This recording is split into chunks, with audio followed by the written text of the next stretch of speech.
हमने कहा कि जन सुराज की जो व्यवस्था बनेगी तो बाकी जो बड़े काम होने हैं वो तो होंगे, लेकिन in the matter of days and hours 6 चीजें हो जाएंगी। पहली चीज, बिहार से इस फर्जी शराबबंदी के कानून को हटा दिया जाएगा, जिसमें शराब की दुकान बंद है और घर घर शराब की डिलीवरी हो रही है और बिहार के गरीब जनता का 20,000 करोड़ का नुकसान हो रहा है। दूसरी बात हम लोगों ने कही कि बिहार में 60 वर्ष से ज्यादा उम्र के हर महिला पुरुष को, दिव्यांगों को और विधवाओं को, जो 400 रुपए की पेंशन पर जी रहे थे, अभी हम लोग के डर से 1100 हुआ है, जैसे ही जनसुराज की व्यवस्था बनेगी उनको 2,000 रुपए महीना मिलने लगेगा, ताकि उनकी एक बेसिक जिंदगी जीने के काबिल वो हो जाए। तीसरी बात कही गई कि जैसे ही सरकार बनेगी 7 दिन के अंदर एक नया विभाग बनाया जाएगा रिलीफ एंड रिहेबिलिटेशन के लिए, उन लोगों के रिलीफ और रिहेबिलिटेशन के लिए जो बिहार से मजबूरी में पलायन कर गए हैं। उस विभाग का सिर्फ ये काम होगा कि आने वाले साल भर में 50 लाख से ज्यादा लोग जो बिहार से बाहर 10,000 12,000 की मजदूरी के लिए गए हैं, उनको बिहार में ही रोजी रोजगार की व्यवस्था की जाए,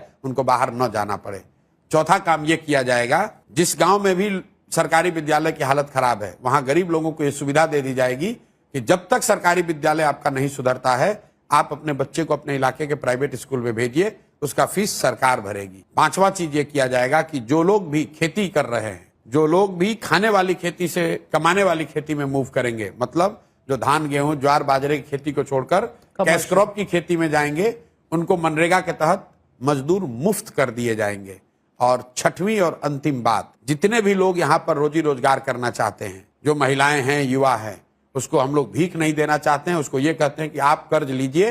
कर्ज पर आपको 10% 12% ब्याज नहीं लगेगा, 4% ब्याज लगेगा। 4% ब्याज पर आपको कर्ज मिल जाएगा, ताकि आप अपने घर में अपने पैर पर खड़े होइए, रोजी रोजगार कीजिए, ताकि आपको सरकारी नौकरियों का मुंह ना देखना पड़े, फैक्ट्री लगने का इंतजार ना करना पड़े। ये 6 चीज जन सुराज के आने के मैटर ऑफ डेज में कर दिया जाएगा। और एक अंतिम बात, जो 100 सबसे भ्रष्टतम नेता और अफसर हैं, उनकी सूची बना दी गई है। जैसे ही सरकार बनेगी स्पेशल कानून बनाया जाएगा, स्पेशल कोर्ट बनाए जाएंगे और साल भर के अंदर न सिर्फ इन पर कार्रवाई होगी, इनके और इनके परिवार के पास जो बिहार से लूटा हुआ पैसा है उसको जब्त किया जाएगा, बिहार के खजाने में जमा किया जाएगा। और इस काम को करने के लिए कुछ दिन से ज्यादा नहीं चाहिए। इसलिए मैंने कहा है जन सुराज की जब घोषणा पत्र आएगा उसमें लिखा होगा मैक्सिमम 100 दिन के अंदर ये 7 काम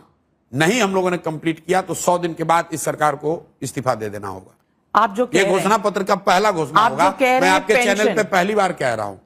किसी को बहुत बड़ी बात है कि हम लोग 5 साल के लिए रिप्ले करेंगे, बिल्कुल 100 दिन के 100 दिन के अंदर अगर